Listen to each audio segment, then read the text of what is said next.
नमस्कार, news truck के Y factor में आपका स्वागत है। मैं हूं योगेश मिश्र।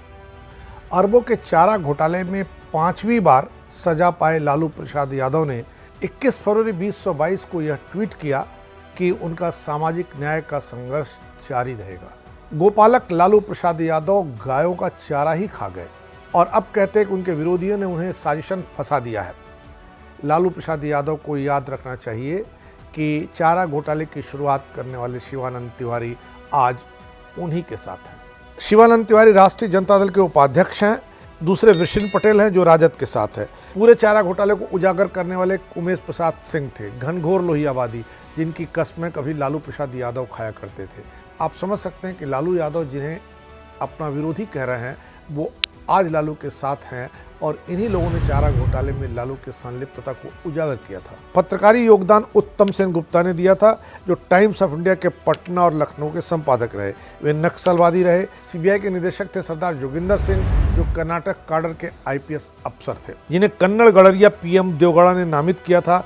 इंदर कुमार गुजराल ने प्रधानमंत्री के नाते लालू को बचाना चाहा। उन्हीं के परामर्श पर अपने सगे संबंधी को बिहार का लालू ने मुख्यमंत्री बनाया, मगर लालू ने उनकी राय पर अपनी बेपढ़ी अंगूठा छाप बीबी को रसोई से निकालकर सीधे मुख्यमंत्री की कुर्सी पर बिठा दिया। पूछा गया कि राबड़ी की जगह राजनीति में काम कर रहे अपने साले साधु यादव को उन्होंने उत्तराधिकारी क्यों नहीं बनाया। इस सवाल का जवाब लालू से मांगने से पहले हमें याद रखना चाहिए कि मुमताज की याद में शाहजहां ने ताजमहल बनवाया था, अपने किसी अन्य रिश्तेदार के नाम नहीं। लालू का आरोप था कि अगड़ी जातियों ने इस पिछड़े वर्ग के जननायक के खिलाफ साजिश की। तब फिर उन्होंने प्रधानमंत्री पद के तयशुदा व्यक्ति मुलायम सिंह यादव का नाम आधी रात में कटवाकर एक सवर्ण पंजाबी खत्री जात के व्यापारी इंदर कुमार गुजराल को बनवा दिया। यह गिला रही मुलायम सिंह यादव की, जो उन्होंने 7 जुलाई 2001 को पटना में अपनी समाजवादी पार्टी की बैठक में व्यक्त की। एक यादव ने दूसरे यादव के साथ ऐसा आघात प्रतिघात बल्कि साजिश की।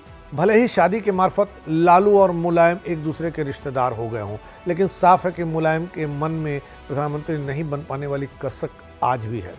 यहाँ क्षोभ होता है कि जब नीतीश कुमार ने पटना में पत्रकारों के समक्ष कहा कि लालू के विरुद्ध चारा घोटाले वाले प्रकरण में उनका योगदान नहीं है। एक कुर्मी नेता एक अहिर के साथ गठजोड़ कर पिछड़े जाति का स्तंभ बनेगा, यह उचित न्याय है क्या?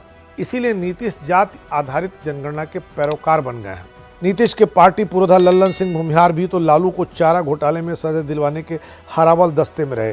लालू के पापों के भागीदारों में सोनिया गांधी थी, जिन्होंने रामविलास पासवान को काटकर लालू को रेल मंत्री बनाया, जहां लूट के असीमित संसाधन उपलब्ध थे। अपराधी लालू की राष्ट्रनायक छवि गढ़ने वालों में मराठी विप्र पत्रकार राजदीप सरदेसाई भी थे, जो आज मोदी विरोधी मुहिम के सबसे अगुआ माने जाते हैं। अब जब लालू यादव का भाग्य ही उनका साथ छोड़ गया, तब तस्वीर पूरी तरह साफ होती दिख रही है। गत 25 वर्ष पूर्व जब चायबासा कोषागार से हरे हरे नोट अलमारी से निकले थे तो पूरा चारा घोटाला फूटा था। जानकारी मिली तब से पटना हाई कोर्ट, उच्चतम न्यायालय, केंद्रीय गृह मंत्रालय, सांसदों पर जोर डाला गया कि यह पिछड़ी जाति का अद्वितीय अपराधी न पकड़ा जाए, सजा न मिले। मगर लोकतंत्र जीवित था, लिच्छवी काल से भी ज़्यादा मजबूत, इसीलिए जनवादी निर्णय आ सका।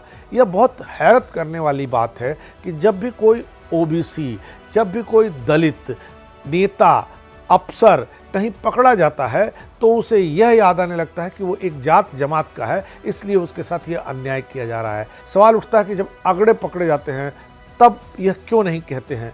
यह बात आप अल्पसंख्यकों में भी देख सकते हैं। अजहरुद्दीन जब फिक्सिंग में फंसे तो उन्होंने कहा कि मैं मुसलमान हूँ, इसलिए मुझे फंसाया जा रहा है। सवाल ये उठता है कि जाति को कब तक आप ढाल बनाकर काम करते रहेंगे। बिहार की गौरवमयी परंपरा जानने के लिए मगध पर रामधारी सिंह दिनकर को दोबारा पढ़ना होगा। रे मगध कहाँ मेरे अशोक, वह चंद्रगुप्त बलधाम कहाँ। इसी इतिहास की कड़ी थी कि यूनान की राजपुत्री हेलन चंद्रगुप्त मौर्य की पटरानी को मलिका नहीं बनाया गया, पर मगध के लालू ने इटली की महिला को भारत का प्रधानमंत्री बनाने के लिए बहुत ओवर टाइम किया। भला हो नेक यादव जननायक मुलायम सिंह यादव का की लंगड़ी लगा दी। कांग्रेसी योजना मटियामेट हो गई। मुलायम सिंह यादव ने राष्ट्रपति के आर नारायण को लिख कर दिया कि सोनिया का कथन झूठा है कि उनकी समाजवादी पार्टी ने सोनिया गांधी को प्रधानमंत्री पद हेतु समर्थन की चिट्ठी दी है। कितना अंतर रहा दो यादवों के दरमियान। यही लालू थे जिन्होंने मुलायम सिंह यादव को नीचा दिखाने के लिए 22 अगस्त 2003 को कहा था कि अगर मैं मुख्यमंत्री होता तो मस्जिद पर हमला करने वालों के पांव तोड़ देता। अब लालू यादव का शेष जीवन कैसे गुजरेगा? 74 साल के हैं, चौथे आश्रम में भी सत्ता का लोभ संवरण नहीं हो पा रहा है। फिलहाल न्यायतंत्र के लचीलेपन का फायदा उठाकर हाईकोर्ट और सुप्रीम कोर्ट में अपील कर रहे हैं। स्वास्थ्य के बहाने महंगे अस्पताल में भर्ती होकर वहीं ठाठ से दरबार लगा रहे हैं। राजनीतिक पैतरेबाजी चल रहे हैं। यह 9 संतानों का पिता, फुलवरिया के दूध वाले का बेटा लालू यादव अभी भी सत्ता पाने की हसरतें पाले हुए है। अब बिहार की वंचित और शोषित जनता को लालू से उनके अपराधों का हिसाब मांगना चाहिए। किसी की भी लालू से निजी ईर्ष्या हो सकती है। जेल नियमावली को तोड़कर बिरसा मुंडा केंद्रीय कार्यालय के इस कैदी नंबर 3312 लालू यादव को अति विशिष्ट व्यक्ति की सुविधाएं दी गई।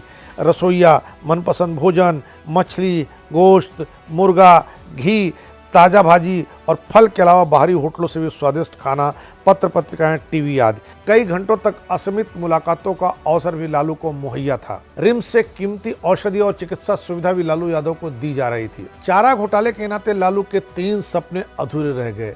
पहला सपना उनका यह था कि अगर वो बल्ला संभालते तो भारत के एक बहुत अच्छे बैट्समैन होते। हालांकि वह बैट उनका बेटा तेजस्वी पा गया। शायद लालू को इससे थोड़ी राहत हो सकती, क्योंकि जो काम पिता नहीं कर पाता है वो पुत्र करता है तो उसे थोड़ा उल्लास होता है। लालू यादव की एक तमन्ना फिल्मों में काम करने की भी थी।